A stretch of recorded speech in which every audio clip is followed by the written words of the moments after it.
कांवड़ यात्रा का रावण से क्या संबंध है? क्या है कांवड़ यात्रा का इतिहास? क्या आप जानते हैं?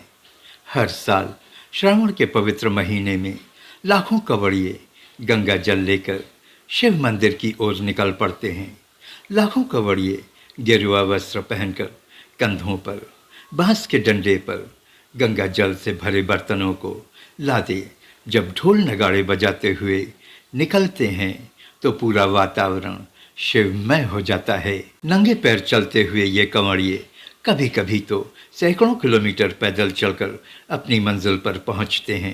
ये मंजिल खासकर हरिद्वार के शिव मंदिर, गौमुख, देवघर और वाराणसी जैसे ज्योतिर्लिंग होती हैं, जहां कांवड़िए भगवान शिव पर पवित्र गंगा जल चढ़ाते हैं। लेकिन क्या आप जानते हैं ये कांवड़ यात्रा कब और कैसे शुरू हुई?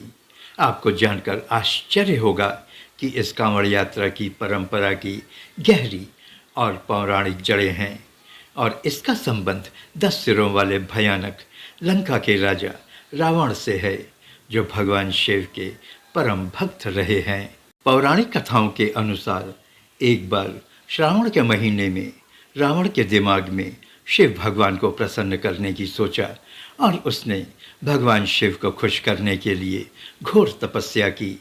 कहा जाता है कि शिव के उग्र ऊर्जा को शांत करने के लिए रावण गंगा नदी के पवित्र जल को लेकर कैलाश पर्वत पर गया और वहां वह शिवलिंग पर इस जल को चढ़ाया। भले ही रावण एक पापी राजा था, लेकिन राक्षस होते हुए भी उसने कभी तपस्या में कोई कमी नहीं आने दी। कहा जाता है कि गंगा नदी से जल लेकर कैलाश पर्वत तक की यात्रा उसने अत्यंत भक्ति और श्रद्धा के साथ की थी और यहीं से गंगा नदी से जल लेकर भगवान शिव को अर्पित करने की प्रथा की शुरुआत हुई। रावण के इस धार्मिक यात्रा को पहली प्रतीकात्मक कांवड़ यात्रा माना जाता है, जहां एक भक्त भगवान शिव पर गंगा जल चढ़ाने के लिए इस जल को गंगा नदी से लेकर अपने कंधों पर उठाता है और पूरे श्रद्धा के साथ नंगे पैर चलता है। रावण ने यह तपस्या और गंगा जी से कैलाश पर्वत तक की यात्रा श्रावण महीने के दौरान की थी।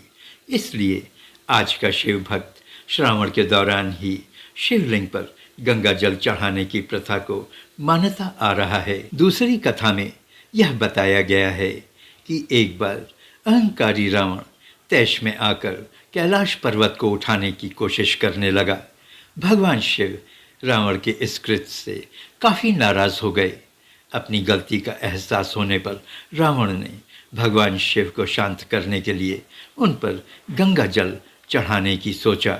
रावण ने गंगा का पवित्र जल एक विशेष प्रकार के कांवड़ में भरकर अपने कंधों पर लादकर नंगे पांव चलकर कैलाश पर्वत पहुंचा और शिव भगवान को गंगा जल अर्पित किया। तभी से कांवड़ यात्रा की परंपरा बन गई और शिव भक्त हर साल श्रावण के महीने में अपनी और अपने परिवार की खुशहाली के लिए कांवड़ यात्रा करने लगे। यह यात्रा आत्मा की शुद्धि और अपने आप को भगवान के चरणों में समर्पित करने की यात्रा है। ऐसा माना जाता है कि इस पवित्र यात्रा को करने से व्यक्ति के सभी पाप नष्ट हो जाते हैं और उसके लिए मोक्ष के द्वार खुल जाते हैं।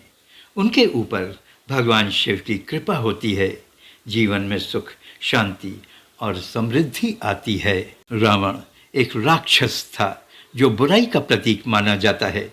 उसने माता सीता का अपहरण करने और फिर भगवान राम के हाथों मारे जाने के लिए जाना जाता है।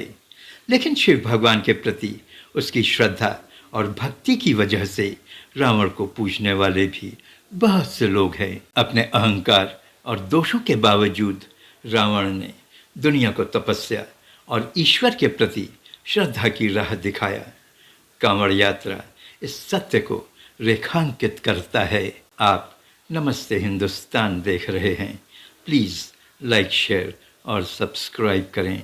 Thank you for joining.